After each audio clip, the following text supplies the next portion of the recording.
What's up, you guys? Godzilla fan freaks coming at you today with another figure review. And today we are going to be reviewing the newly released from X-Plus, their Toho Maniacs line. This is their Godzilla Tower. Really been anticipating this figure. A lot of people in the community actually did skip out on this figure, but I'll talk about why a little later on in the video. I think it's a really petty reason, and they missed out on a great piece for the reasons that they did. But yes, this is the Toho Maniacs line from X-Plus Godzilla Tower. Just getting straight on into this review here. Here is the card, because the Toho Maniacs line do come with tags. And of course, like I do with my Bandai figures and anything that comes with a tag, I do clip the tag off, but I keep my tags. But here's the tag. Very nice shot from the film of the Godzilla Tower, you know, prop, building, whatever. You know, Godzilla versus Gigan there. 70th anniversary. Apologize for a little bit of paint on my fingers. I was painting the other day. But legal jargon, all that stuff on the back.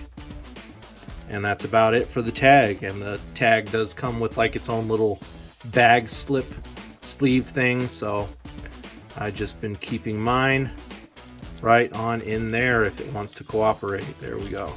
Oh, never mind. Whatever, I'll fix that later. Anyways, what a fantastic release. What a fantastic figure. I've been wanting a Godzilla Tower for a long time. It's just one of those iconic, you know, buildings in the Godzilla film series. You know, I do hope Toho Maniacs does continue to bring us, you know, human characters, you know, buildings, you know, sites, whatever.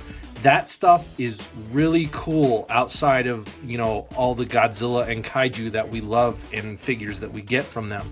This is just a nice little twist. I think these are really cool collectibles, and they are extremely affordable. Just want to touch on that for a second here in the beginning of the video. So, this figure, I pre-ordered on the US Rick site back in September/October of last year, 2023. On the Rick site, with the exchange rate of yen to the US dollar, this was like 61 or 62 bucks. I don't really remember. It was a little over 60 bucks. That's an under $70 collectible from X-Plus. You just get outstanding craftsmanship and everything. I think that is extremely affordable. And again, for those that passed it up for that price and passed it up for the reasons that they did, I just have to, I have to take your fan cards. Why wouldn't you want to get this? I understand the reasonings that people didn't want to get it. And again, I'll touch on that a little later in the video, but I just didn't really understand it. It was just like a no-brainer. Under $70 X-Plus collectible here. Godzilla Tower. Buy it. I mean, come on. Because now this figure in the aftermarket is already pushing $200. It's getting close to that $200 mark. From being an under $70 collectible into the aftermarket, now it's closing in on $200. That's what I mean, is if you like something, pre-order it, pre-order it, pre-order it, because that is going to be better than battling the aftermarket prices for sure. But let's just get straight on into this figure now. Enough blabbering about everything else, and let's go over paint details. You know, look at my paint detailing on my fingers. Yeah, nice. Anyway, paint on this guy. The Godzilla himself, you have that classic kind of Godzilla color. I want to say it even has, it almost looks just like a little bit like a grayish blue in a way. It almost gives off a little bit of a blue, but it is accurate to the film. I just love that charcoal, you know, grayish black. It looks great. The spines, no bit of slop on all of that spray there. That just looks fantastic and excellent from any angle that you look at this figure from. That just looks, they did a really nice job on those spines. In the face, eyes are a nice white with blue. Teeth are a very nice white. Inside of the mouth, you have a very nice red. For the building staircase elevator portion of it itself, you have very nice kind of grayish, creamyish white for like the framing, a little more grayish here for these, and then you have a very nice brick red filling in some of those other spots, especially down here on the little elevator doors and everything. I even like the Japanese kanji that they put in there, and I'm pretty sure that says Godzilla Tower. But very nice, you know, reds, grays, whites, yellows. And what I also really like is these areas here to where it's see-through and everything. That is all just translucent plastic to give the illusion of glass, I suppose. And to me, that looks better than just leaving it plain and bare, in my opinion. I actually like the way all that translucent plastic came out in this mold. Looks great. For the rest of the Godzilla Tower, between his legs, again, you just have that very nice brick red color. Very nice whites for his claws on his hands and his feet. And then you have this very nice, you know, kind of, I don't know what you would call that design, but, you know, that black ring around the bottom rim here. Very, very nicely and well done. I mean, just outstanding paint on this. It just looks great. Detail.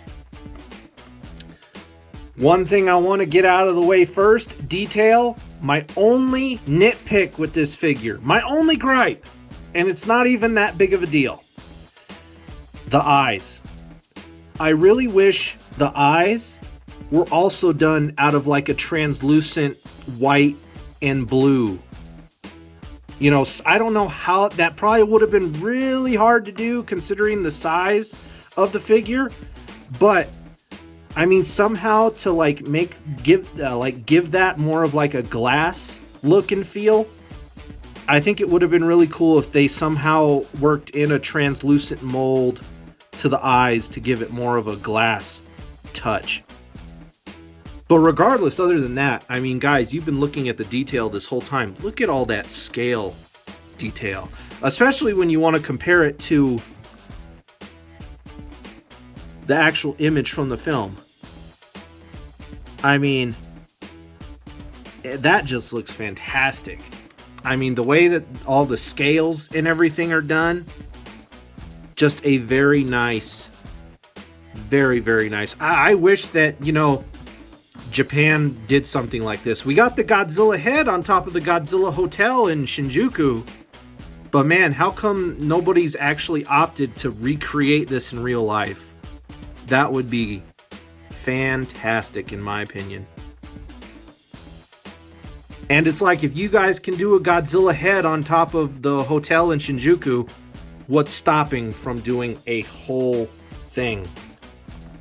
Talk about an attraction magnet.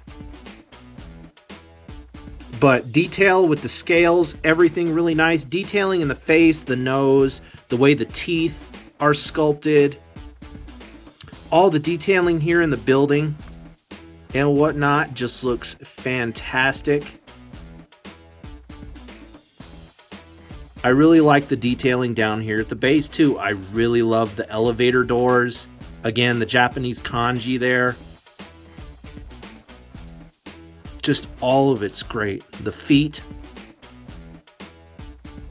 Just very, very well done. You've got the little steps there, the staircases along the outer edges here. Very, very well done. The spines, very, very well done.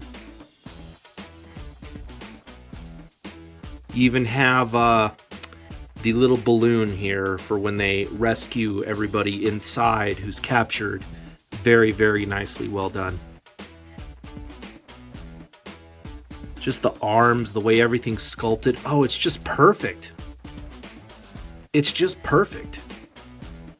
Again, I would have liked just some translucency plastic for the mold for the eyes, but outside of that, This thing's outstanding. It's outstanding. It's fantastic. It's excellent. It's awesome. What other words can you use to describe this? Incredible. Amazing. Flippity-doo-dah great. I don't know. It's awesome. This is great. I love this. I know it's only January. We're already going into February here pretty soon. That's pretty crazy. But it's like, for me, in all honesty, contender for figure of the year 2024 right here. It's absolutely great. Absolutely great. Moving on to, let's see, no articulation, of course. It is just a statue. Accessories. And this is one thing that I will touch on, and one reason why people skipped. They didn't like the balloon. Now, me, I could care less if it came with the balloon or not. I don't think it was really, really necessary to come with the balloon. But you do have a nice balloon here. It's just a white piece of plastic that looks like an egg on a bendy wire. So you can bend this however you see fit. When they released pictures of this figure, a lot of people didn't want to get it because they didn't like the way the balloon looked with it. And I had a hunch that the balloon was going to be optional. I don't think the balloon was going to be stuck with the mold itself, which I was correct on. And you can form the balloon however you want. It comes with this little plastic clear tab that you can slip onto the bottom here, and then that helps it slip into the base hole a little better, because without that it won't sit at all. And you can configure it however you want. You know, I just kind of have mine running through the arm like so. You know, you don't have to drape it on the head or whatever. You can do it however you see fit. But that was one reason a lot of people passed on this, was they weren't sure if the balloon, they didn't like the balloon. And even if the balloon came molded to the figure in a way, it didn't look like it would have been that hard if you wanted to remove it, or, you know, clip it or cut it off. However, I don't think it would have messed up the figure all that much. And for under $70, I mean, there's always tons of people that do customizations in this community. I don't understand why the balloon was such a big deal. Everybody does some form of customization with a figure that they get these days. It's, I just didn't understand the gripe with the balloon. And see, it's not even that big of a deal. So I really feel bad for the people who did pass on it, and now they're battling the aftermarket because now the balloon comes separately. You can pose it with or without. Next, we're going to move on to scale, which is the next issue that people had with this. They did not like the scale of the figure. Now, I don't necessarily care about scale. You guys know me. I have X-Plus 25, 30 centimeter, gigantic. I have Marmots. I have Bullmarks. I have SH Monster Arts. I have NECAs.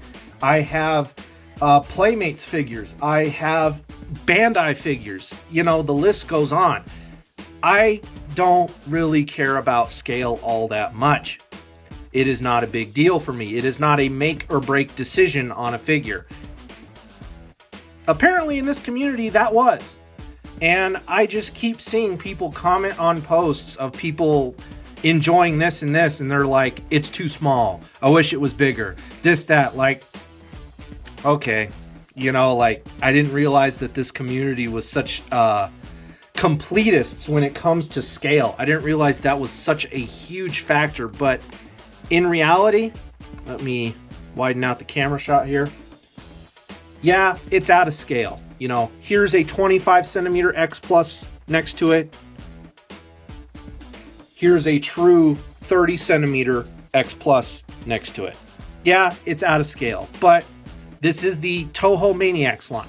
You know, X-Plus has all different kinds of lines for their figures. They have 25 centimeter. They have 30 centimeter. They have the Favorite Sculptors line. They have the D4Real line. They have the Toho Maniacs line. They have, I feel like I'm missing something else. But anyway, X Plus does all different kinds of ranges of things. Now, yes, would have this been cool if it was bigger? I'm not gonna disagree with that. Yeah, but at the end of the day, it's still a Godzilla Tower. I still really don't think that should have been everybody's end-all be-all to not get this figure. That's just my opinion. Because, even though it may not size well with X Plus, you guys... Boom! Bandai. Let's go. Bandai is king. What do I keep telling you all? Bandai. Now, the Godzilla Tower might... actually, you know what? No. This scales in very well with Bandai.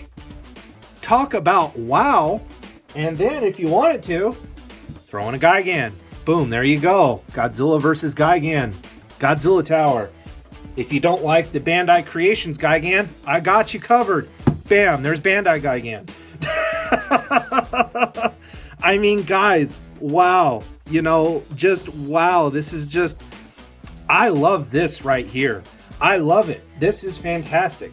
You know, you want to throw Anguirus in there somewhere? Sure, let's go. Let's get the whole cast in here. You know, throw Anguirus in there. I'll probably have to pull out for a wider shot. Let's turn this to the side. Let's move Anguirus here. Let's set Godzilla right there.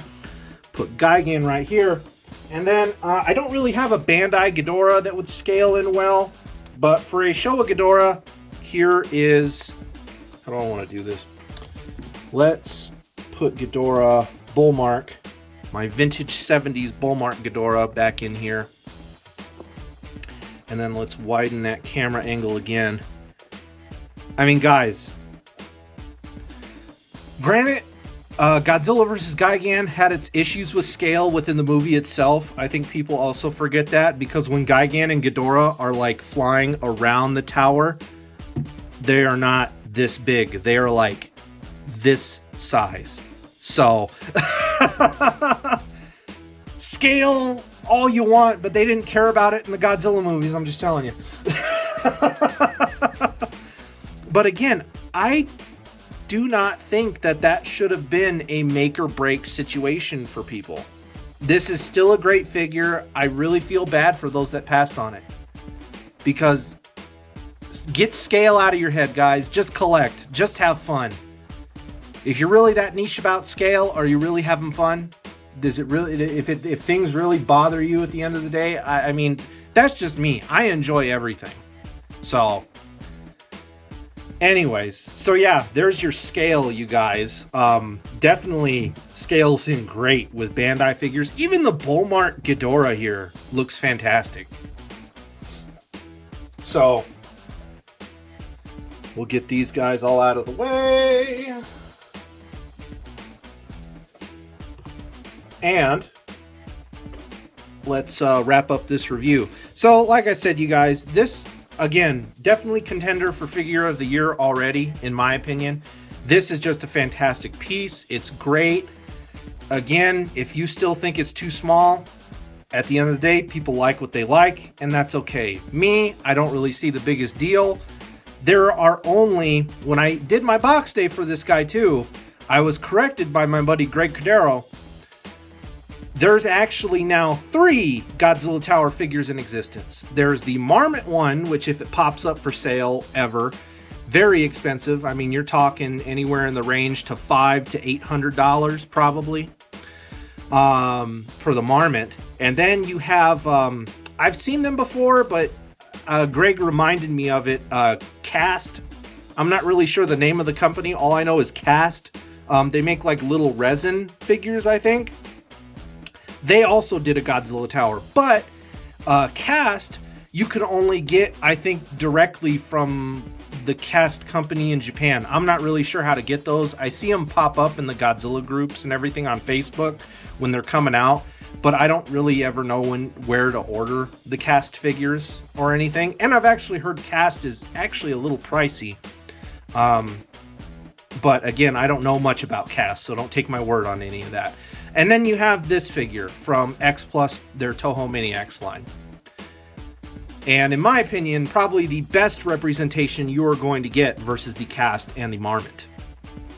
Because again, The Marmot is very rare. If it does pop up, you're going to be taking out a loan to buy one of those. The cast figures can be very hard to acquire, depending on if you have a source that you can get those through. This here was available through the X-Plus Rick, the United States X-Plus Rick site. You could have pre-ordered it through there. There's awesomecollector.com. I'm not sure if Big Bad Toy Store is going to have any of these or did have them for pre-order. I'm not sure. But again, it's like under 70 bucks, you guys. Under $70 pre-ordered. Now, again, I've seen it in the $140 to $160 price range. Again, it's creeping close to $200. I wouldn't be surprised if I see this thing reach $250 to $275 max, probably, depending on how bad somebody really wants to scalp somebody, and that's eBay and stuff like that. So, anyways, you guys, great figure. Again, I'm really happy for those that did get it, like myself. It's fantastic to finally have a Godzilla Tower figure in the collection. Everybody else that passed on it, I mean, I really don't know what else to say. I mean, I just kind of, I feel bad because now there are people out there too who passed on it, and now they're like, oh, where can I get it? Where can I get it? Where can I get it? And it's like, well, good luck. You're going to be paying already double, if not a little over double the price for this thing. So anyway, you guys, that is my review on the Godzilla Tower from X-Plus Toho Maniacs line. We are Godzilla fan freaks. Hope you enjoyed. Like always, please comment, like, and subscribe. Don't forget to like and follow Godzilla Fan Freaks over on Facebook and Instagram. And like always, we are Godzilla Fan Freaks, and we will see you in the next video. Thank you for watching.